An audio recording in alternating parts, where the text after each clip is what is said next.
বা 7-8 এরকম। ওই ছোট ঘরটা শুধুমাত্র ছিল কেউ যদি আসতো ওখানে বসার জায়গা, আর বেডরুম তিনি বিশ্রাম নিতেন সেটা একটু বড় ছিল, যেখানে উম্মুল মুমিনিনদের নিয়ে থেকেছেন। সবচেয়ে বেশি সময় ওখানে কেটেছে হযরত আয়েশা রাদিয়াল্লাহু তাআলা আনহার সাথে। হযরত আয়েশা রাদিয়াল্লাহু তাআলা আনহা আল্লাহর নবীর বিয়োগের পরেও তিনি আপনার 2 যুগের উপরে 30 বছরের মতো তিনি ওখানে বসবাস আর কি বেঁচে ছিল, বসবাস আরো কম ছিল। তো সম্মানিত হাজিরিন, হযরতে মুহাম্মদ সাল্লাল্লাহু আলাইহি ওয়াসাল্লাম ঠিক তার বাসস্থানের আকারটার দিকে তাহলে তাকান।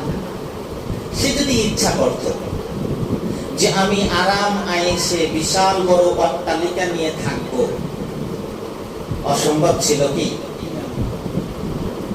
আল্লাহর নবীর জন্য সম্ভব ছিল। তিনি যদি বলতেন আমি বিশাল বড় অট্টালিকা নিয়ে থাকব এবং সেটা সম্পূর্ণ ক্রমে স্বর্ণে খচিত, হীরা জওহরাত দ্বারা নির্মিত, যেইভাবে চাইতেন সেইভাবেই পাইতেন, এটা আল্লাহ তাআলার হাবিবের জন্য আল্লাহ তাআলা উন্মুক্ত রেখেছিলেন। একটু জোরে বলি সুবহানাল্লাহ।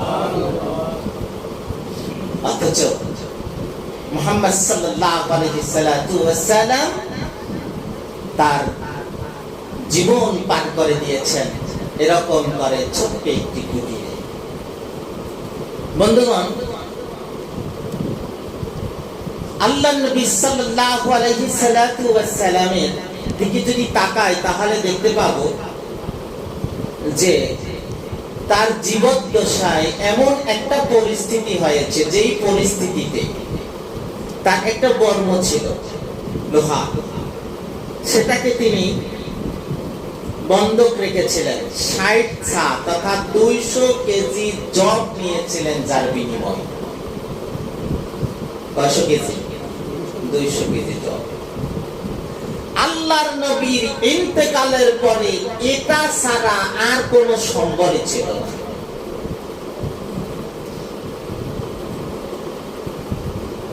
অথচ আমরা আল্লাহর নবী সাল্লাল্লাহু আলাইহি ওয়াসাল্লামের একখানা হাদিস থেকে যদি আমরা এখন তাকাই তাহলে দেখতে পাবো কি একটা পরিস্থিতি আল্লাহর নবীর জন্য। কত বড় ওয়াফাত, কত বড় পুরস্কার ঘোষণা ছিল আল্লাহর নবীর জন্য। আমরা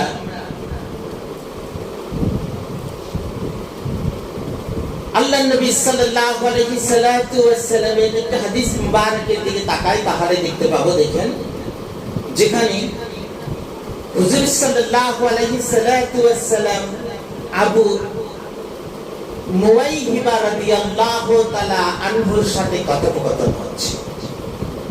এমন অবস্থা আল্লাহর নবী হযরত মুওয়াইহিবাকে বললেন, ইয়া আবা মুওয়াইহিবা ইন্নাল্লাহা খায়রানি আইয়ুতিয়ানি খাযাইনাল আরদ। আল্লাহু আকবার। আল্লাহ আমাকে ইখতিয়ার দিয়েছেন, আল্লাহ আমাকে উন্মুক্ত করে দিয়েছেন বেছে নেওয়ার জন্য। কে ইখতিয়ার দিয়েছেন? 2টি বিষয়ে আমাকে বেছে নেওয়ার জন্য বলে দিলেন যে 2টা বিষয় যে কোনো একটা তুমি এখান থেকে গ্রহণ করবে। যেখানে নবীজি হযরত মুওয়াইহিবা রাদিয়াল্লাহু তাআলা আনহুকে বললেন, ও মুওয়াইহিবা রে, আল্লাহ তাআলা রাব্বুল আলামিন আমাকে ইখতিয়ার দিয়েছেন, যার মধ্যে 1 নাম্বার বিষয় হচ্ছে পৃথিবীর ভান্ডার সহ গোটা পৃথিবীতে যত ধরনের ধান রয়েছে, যত ধরনের সম্পদ রয়েছে, গোটা দুনিয়ায় যত মূল্যবান সম্পদ রয়েছে, ধনভাণ্ডার রয়েছে, নবী গো আপনি গোটা দুনিয়ার এই ধনভাণ্ডার সমূহের মালিক এবং পৃথিবীতে অনন্ত জীবন আপনাকে দান করা হবে। তারপরে আপনাকে আমি আল্লাহর জান্নাত প্রদান করা হবে। এক নম্বর অফার। এবার শোনানো হলো নবীজি আমার দ্বিতীয় অফার হচ্ছে আপনার জন্য আমি আল্লাহর সাথে আপনার দিদার। আল্লাহর নবী বললেন ওয়াইহি বারি আল্লাহ তাআলা রব্বুল আলামিন বলল আমি তোমার প্রতিপালকের দিদার, আমার প্রতিপালকের সাক্ষাৎ। তারপরে আল্লাহ তাআলা রব্বুল আলামিনের নির্ধারিত জান্নাত। তখন আমি নবী ও মুহাইবিয়া শুনে রাখো, আমার পিতামাতা আপনার জন্য কুরবান হোক। আমি বলে দিলাম আমি ওই আল্লাহর কসম করে বলছি আমি প্রথম অফারকে মেনে নিলাম না, দুনিয়ার ধনভাণ্ডারে দিকে আমি তাকালাম না, অনন্ত জীবনের দিকেও তাকালাম না। জান্নাত তো আল্লাহ তাআলা রব্বুল আলামিন আমার জন্য নির্ধারণ করে রেখেছেন। আমি নবীজি যতক্ষণ না পর্যন্ত জান্নাতে প্রবেশ না করব ততক্ষণ পর্যন্ত সকলের জন্য জান্নাত হারাম। আমি নবীজি সর্বপ্রথম জান্নাতের করাঘাত নাড়া দিব। আমি প্রথম জান্নাতে প্রবেশ করব। এটা হচ্ছে আমি নবীর হাবিব, নবীর দোস্ত,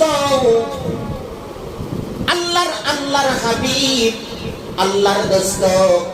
আল্লাহ রাব্বুল আলামিন আমার জন্য এই রহমত দান করেছেন। ও মুহাইবারে জান্নাত তো আমার জন্য নির্ধারিত, কিন্তু ধনভাণ্ডার প্রয়োজন নাই। অনন্ত জীবনের দিকেও আমি তাকাইলাম না, প্রয়োজন নেই। আমার বড় প্রয়োজন আমার প্রতিপালকের সাক্ষাৎ। আমি আল্লাহর দিদারের দিকে তাকালাম। সম্মানিত হাজিরিন, আবু মুহাইবিয়া রাদিয়াল্লাহু তাআলা আনহুকে এই কথা জানিয়ে দিলেন।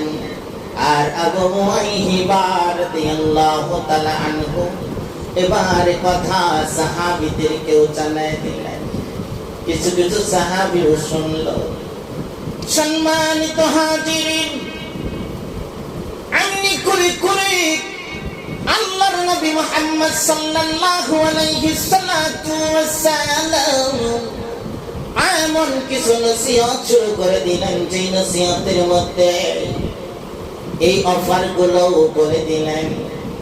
হযরত আবু বকর রাদিয়াল্লাহু তাআলা আনহু এবারে এমন জোরে অজোরে কাঁদলেন, চোখের পানি ছড়ায়া তারি মুবারক ভিজিয়ে ফেলল।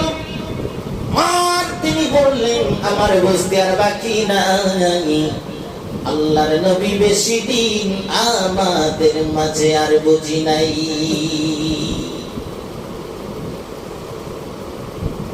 আমার বন্ধুরা, নবীজি মুহাম্মদ সাল্লাল্লাহু আলাইহি সাল্লাতু ওয়াসাল্লাম এক পর্যায়ে যখন ওই যে বলেছিলাম অসুস্থ হয়ে পড়লেন, মা আয়েশা রাদিয়াল্লাহু তাআলা আনহার উরুর উপরে তিনি মাথা রেখে নিলেন। মাথা রাখা অবস্থায় শুধুমাত্র জ্বরের কম্পনি, আর কোন কথা পর্যন্ত বলতে পারে না, অসুস্থতার কারণে, যন্ত্রণার কারণে। ঠিক এই অবস্থায় আব্দুর রহমান আয়েশা রাদিয়াল্লাহু তাআলা আনহার ভাই আবু বকর রাদিয়াল্লাহু তাআলা আনহুর সন্তান এসে যখন দাঁড়ালেন,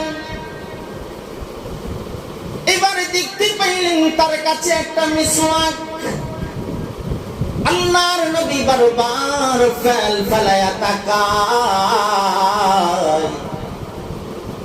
আয়েশা রাদিয়াল্লাহু তাআলা আনহা দেখতেছে আল্লাহর নবী মিসওয়াকের দিকে বারবার চোখ যাচ্ছে, তাকায় আছে। আয়েশা বলল, ইয়া রাসূলুল্লাহ, ইয়া হাবিবাল্লাহ, মিসওয়াক দিবনি, মিসওয়াক করবেন কিনা? আল্লাহর নবী মাথাটা কি ঝুঁকায়া বা চোখ ইঙ্গিত দিলেন, এবার মিসওয়াক হাতে নিলেন। অপর দিক বড় শক্ত ছিল। আয়েশা রাদিয়াল্লাহু তাআলা আনহা এবার বললেন, ইয়া রাসূলুল্লাহ, ইয়া হাবিবাল্লাহ, আপনি যদি মিসওয়াক করতে বড় কষ্ট হবে, আমি চিবিয়ে নরম করে দেয়। এবারও তিনি হা বা চোখ ইঙ্গিত দিলেন। আয়েশা রাদিয়াল্লাহু তাআলা আনহা মিসওয়াক চিবায়া নরম করে আল্লাহর নবীকে মিসওয়াক করায়া দিলে। নবীজি মিসওয়াক করতেন, এতটা বেশি গুরুত্ব দিতেন, এতটা বেশি গুরুত্ব দিতেন। নবীজি বলেছেন, উম্মতের জন্য যদি কষ্টদায়ক না হইতো তাহলে মিসওয়াক করা উম্মতের জন্য ফরজ ইবাদতে গণ্য হয়ে যেত। দোয়া কবুলের জন্য অন্যতম একটা মিসওয়াক করা। ও আমার ভাইরা, আমার বন্ধুরা, আল্লাহর নবী সাল্লাল্লাহু আলাইহি সাল্লাতু ওয়াসাল্লাম,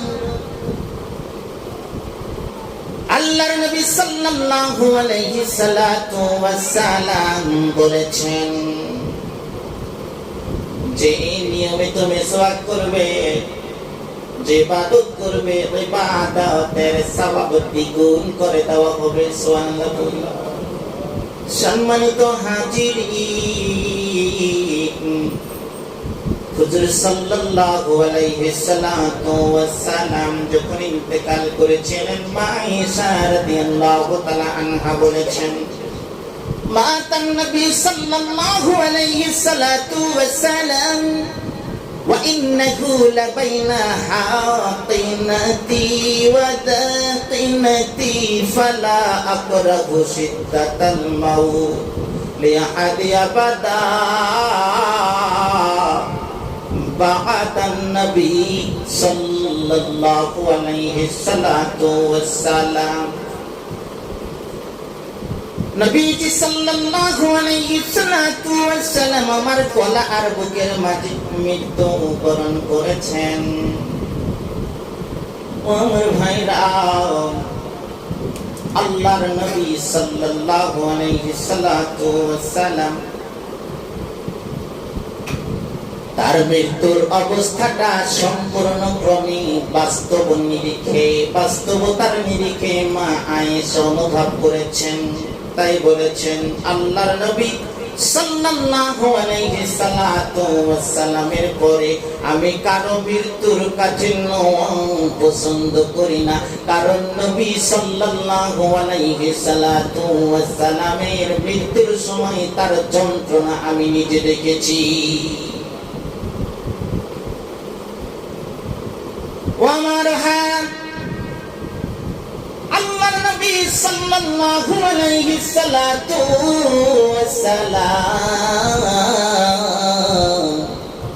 তাই আব্দুল্লাহ ইবনে মাসউদ কে বলেছিলেন, আব্দুল্লাহ ইবনে মাসউদ রে, এত কষ্ট হচ্ছে, এত যন্ত্রণা ভোগ করছি, তোমরা দুইজনের কষ্ট সমান, আমি রাসূল একা ভোগ করছি। সম্মানিত হাজিরিন, নবীজি মুহাম্মদ সাল্লাল্লাহু আলাইহি সাল্লাতু ওয়াস সালাম প্রত্যেকটা দিক এমন কোন বিষয় নাই যেখানে আল্লাহর নবীর দৃষ্টান্ত আল্লাহ তাআলা রাখেন নাই। মৃত্যুর সমর যন্ত্রণা সেটাও আল্লাহর নবীকে একটু দিয়াও বুঝা গেলেন যে মৃত্যু যন্ত্রণা সত্য। আল্লাহর নবী সাল্লাল্লাহু আলাইহি সাল্লাতু ওয়াস সালাম গোটা দুনিয়ার ধন সম্পদের মালিক তিনি হতে পারতেন যদি বলতেন সাফা মারওয়া আমার জন্য স্বর্ণ হয়ে যাও। আল্লাহর নবীর জন্য তাৎক্ষণিকভাবে স্বর্ণে রূপান্তরিত হতে পারত, কিন্তু না না না, ধন রেখে যান নাই, সম্পদ রেখে যান নাই। এমনকি আল্লাহ তাআলা রাব্বুল আলামিন তার একটা ছেলে সন্তান পর্যন্ত রাখেন না। আমাদের ধন সম্পদ বাড়ি গাড়ি মিল আর ইন্ডাস্ট্রি এটা করার জন্য শুধুমাত্র প্রতিযোগিতা প্রতিযোগিতা প্রতিযোগিতা। কিন্তু প্রতিযোগিতা হলে হতেও পারে, অসুবিধার কোনো কারণ নাই, তবে হতে হবে সেটা ইসলামের জন্যে, দ্বীনের জন্যে, পর উপকারার্থে, সমাজের উপকারার্থে, ঠিক কিনা মুসলমান? কারণ আল্লাহর নবীকে আল্লাহ তাআলা ধনী বানিয়ে দিলেন। হযরত খাদিজাতুল কুবরা রাদিয়াল্লাহু তাআলা আনহার সাথে বিবাহে বন্ধনে আবদ্ধ হইয়া মা খাদিজা রাদিয়াল্লাহু তাআলা আনহা সমস্ত ধন সম্পদের মালিক বানায়া দিলেন আল্লাহর নবীকে, এবং আল্লাহর নবীকে ইখতিয়ার দিয়ে দিলেন আপনি যেমন তেমন ভাবে আপনি যা করেন আপনার নিজ ইচ্ছায় করতে পারেন, আমার কোনো আপত্তি থাকবে না, আমার কোনো অভিযোগ থাকবে না, এখন মালিক আপনি। আল্লাহর নবী পরের উপকারার্থে, সমাজের উপকারার্থে, মানুষের জন্য গোটা ধন আর সম্পদ যা কিছু ছিল মানবতার জন্য তিনি দান করে দিয়েছিলেন। ভাইরা আমার, বন্ধুরা আমার, এমনি করে করে আল্লাহর নবীর কোনো কিছু তিনি গচ্ছিত রাখেন নাই, সঞ্চয় রাখেন নাই। মুহাম্মদ সাল্লাল্লাহু আলাইহি সাল্লাতু ওয়াস সালাম যার কন্যা ফাতেমা রাদিয়াল্লাহু তাআলা আনহা একবার ঘরে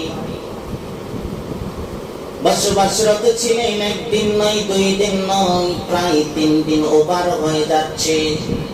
প্রতিদিনই মা ফাতেমা রাদিয়াল্লাহু তাআলা আনহার সাথে দেখা করতেন আল্লাহর নবী, কারণ হাসান আর হুসাইন রাদিয়াল্লাহু তাআলা আনহুমা বড় পাগল ছিলেন আল্লাহর নবী।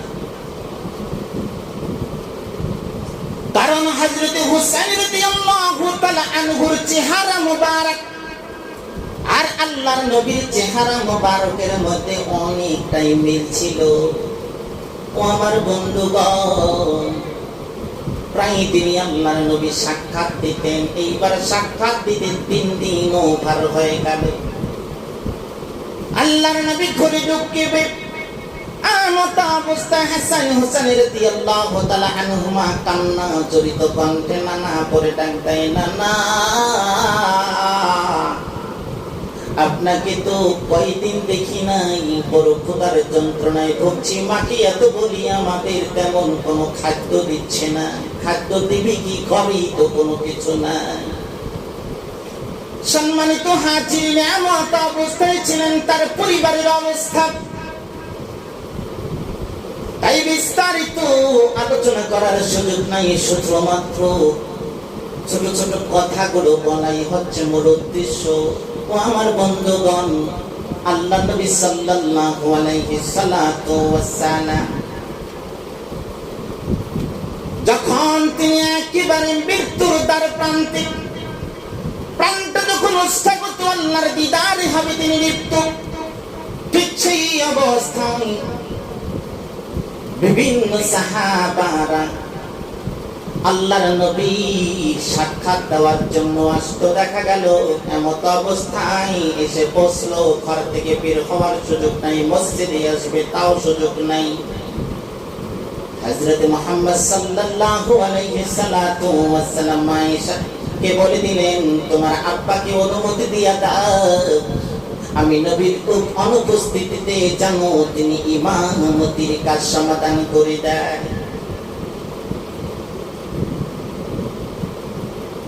আল্লাহর নবী সাল্লাল্লাহু আলাইহি সাল্লাম দেখলেন যখন নামাজের সময় হয়ে গিয়েছে, নামাজে দাঁড়িয়ে গিয়েছে, হযরতে খাদিজাকে বলল, আয়েশাকে বলল, আয়েশা রে আমাকে একটু নামাজের হালতটা দেখা।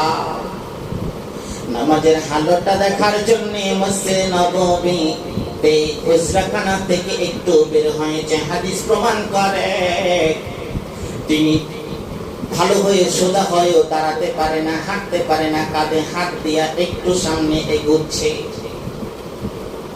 গায়ে যে চাদর মোবারক ছিল সেটাও ফ্লোরে গড়াচ্ছে। আল্লাহর নবী সাল্লাল্লাহু আলাইহি সাল্লাতু ওয়াস সালাম নামাজের হালত দেখিয়া মুখে মুস্কি হাসি আর চোখের থেকে গড়াচ্ছে চোখের পানি।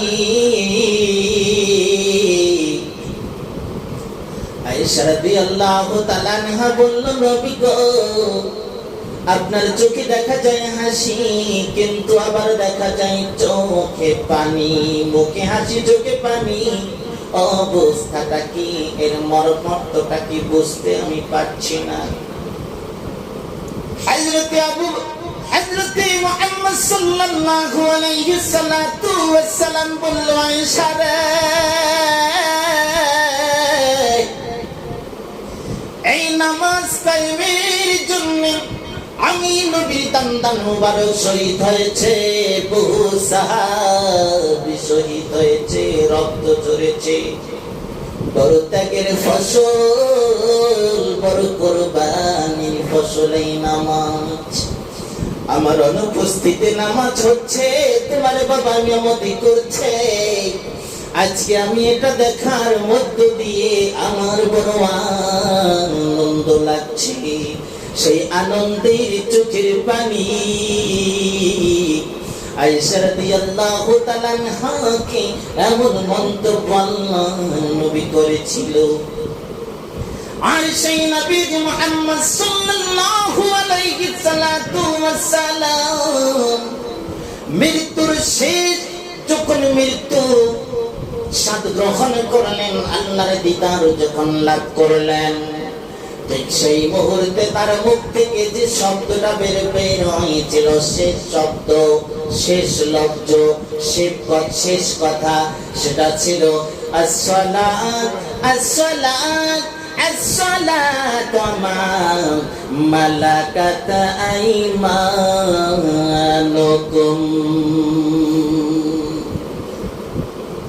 সালাত সালাত সালাত বিষয় বড় সাবধানতা। ভাইরা আমার, বন্ধুরা, আল্লাহর নবী যখন ইন্তেকাল করলেন, হযরত ওমর রাদিয়াল্লাহু তাআলা আনহু শোনার সঙ্গে সঙ্গে ফৌজবদ্ধ তরবারিটা বের করে ফেললেন, বলল, সাবধান, কেউ যদি বলছো তো নবীজি মারা গেছে, তার গর্দান রাখবো না, কারণ নবীজি মারা যেতে পারেন না, এত মহাব্বত। সেই মহাব্বতের নজরে তাকায়া তাকায়া এরকম মহাব্বতের নজরে এমন মন্তব্য করেছিলেন, কিন্তু হযরত আবু বকর রাদিয়াল্লাহু তাআলা আনহু বললেন, খামোশ, চিন্তা করো না, পরেশানি হইও না, মন্তব্য কইরো না, কারণ কুল্লু নাফসিন যায়িকাতুল মাউত, সমস্ত প্রাণীকুলের মৃত্যুর স্বাদ গ্রহণ করতে হবে। সূরাতুল জুমারের আয়াতে কারিমা দ্বারা স্পষ্ট হয়ে গেল, আল্লাহর নবী মৃত্যুর স্বাদ গ্রহণ করে কোনো মন্তব্য করার সুযোগ নাই।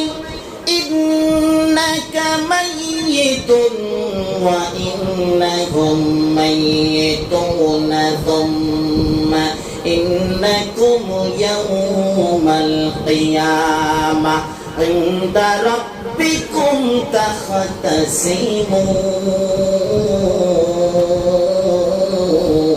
تختصمون إنك ميت وإنكم ميتون সূরাতুল জুমারে আল্লাহ তাআলা বলেছেন তুমি তো মরণশীল এবং তারাও মরণশীল ইন্নাকা মাইয়াতুন তুমিও মরণশীল ওয়া ইন্নাহুম মাইয়াতুন তারাও মরণশীল সবাই মরণশীল সবাইকে মৃত্যুর স্বাদ গ্রহণ করতে হবে ثم إنكم يوم القيامة عند ربكم تختصمون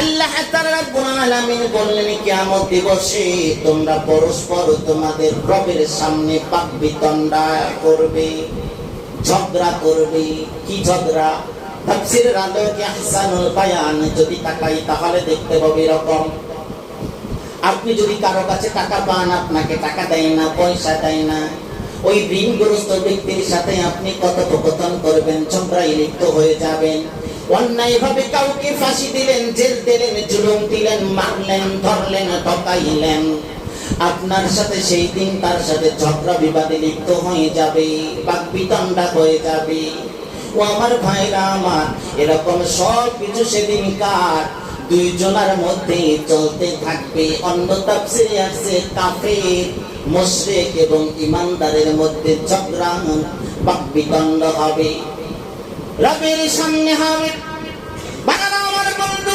আমার এমন পরিস্থিতি হবে যখন আপনার কোনো কিছু করার থাকবে না তখন আপনার ভালো আমলগুলো তাকে দিয়ে দেওয়া ছাড়া আর কোনো উপায় থাকবে না আপনি অস্বীকার করবেন সুযোগ থাকবে না আপনি চুপ থাকবেন সুযোগ থাকবে না সেদিনকার বাকবিতণ্ডা রবের সামনে হবে ও আমার ভাইরা আমার বন্ধুরা আমার তাই এই আয়াতে কারিমা দ্বারা স্পষ্ট হয়ে গেল ইন্নাকা মাইয়াতুন ওয়া ইন্নাহুম